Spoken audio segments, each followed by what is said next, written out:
Hey, what's up, everybody? This is Charles, and welcome you guys to another episode of the Dreamerspro Show, where we cover everything from sports, hot topics, classic debates, entertainment, and where we give you guys a fresh perspective on things and how we see them.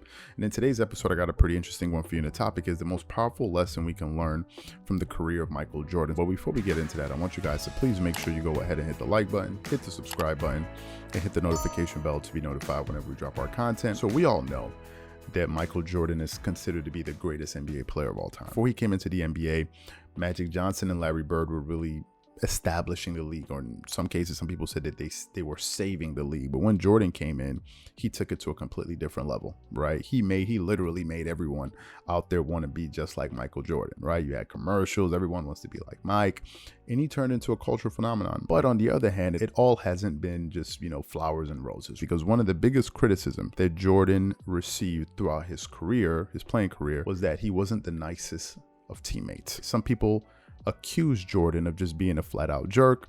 There are many stories that portrayed him as a disciplinarian or even a bully. You can think of the infamous story with Horace Grant, the story of him on the plane when I think Horace Grant didn't play well. Then Jordan told one of the flight stewardess to deny Horace Grant food that he couldn't eat on the plane. Then Shannon Sharpe came on Undisputed. He said he had spoken to Horace Grant, and Shannon Sharpe took exception to that style of leadership. He said this is just not something that he would stand for if he was a teammate of Michael Jordan, and him and Jordan would have problems. But then I was recently listening to the Hall of Fame enrichment speech by Tony Kukoc, who was the former Chicago Bull, who played with the Chicago Bulls. And he was talking about Jordan, and he thanked Jordan, and he thanked some of his former teammates. He said, he thanked them for being tough on him, for kicking his butt and all of these different things. And the big bad teammate, the big bad guy in Michael Jordan, he even showed up to show support to his former teammate as he was being inducted into the, NBA Hall of Fame.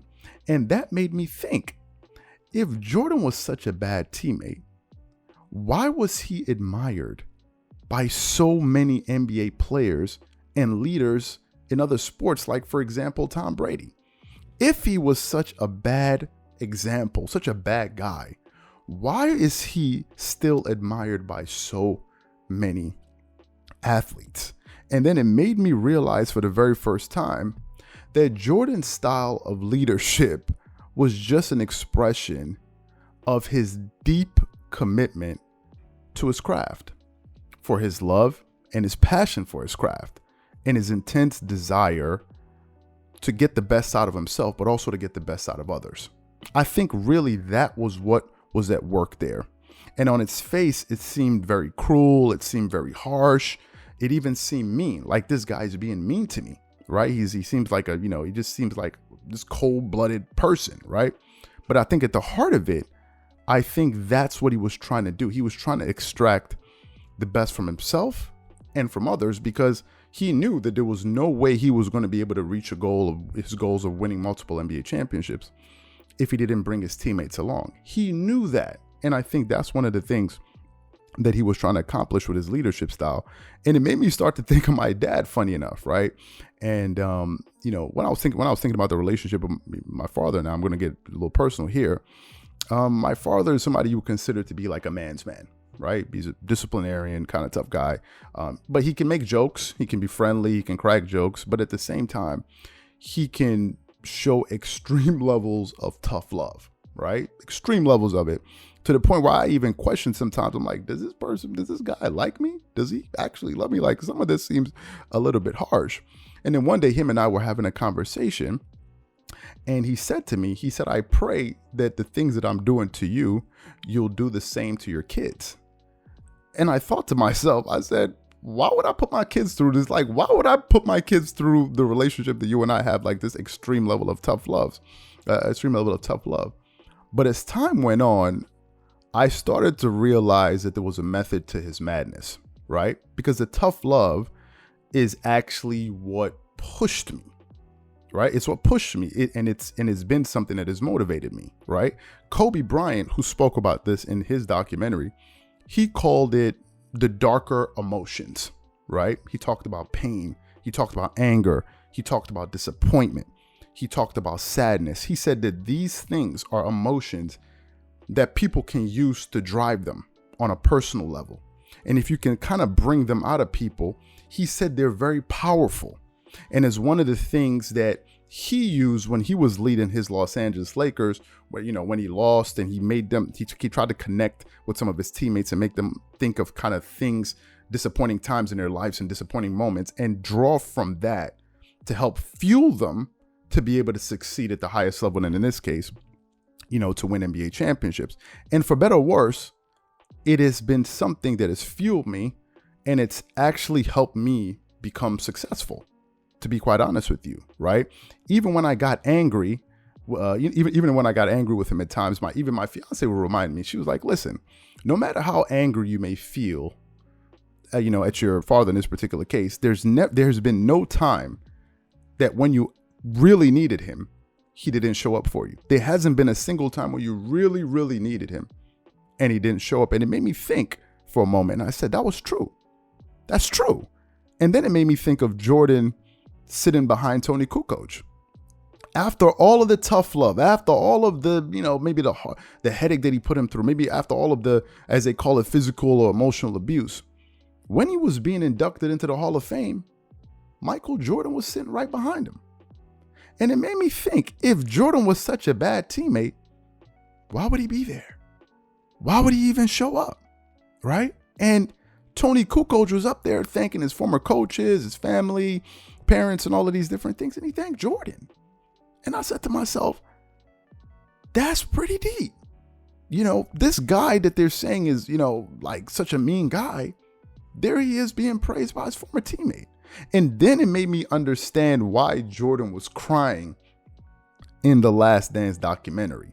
The reason he was crying, I believe, was because he felt as if he was doing the best that he could, using the methods that he knew to bring the best out of people. And he felt as if people didn't understand what he was ultimately trying to do, then it was sad. And I think that's what brought him to tears, because I think at the core, what he was doing, it was done out of love.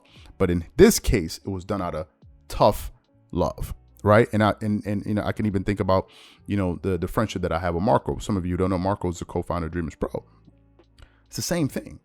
Marco is one of the reasons where we work well together, is because of his ability to tell me the truth. This isn't just not with work, but just personal life. When it comes to maybe my diet, he will tell me, bro, don't do that. Don't do this. You're eating this. You're messing up. He'll tell me the truth. Now, to somebody out from the outside looking in, he may say, that's kind of mean. That's harsh. But to me, I appreciate it because he's doing it for my benefit.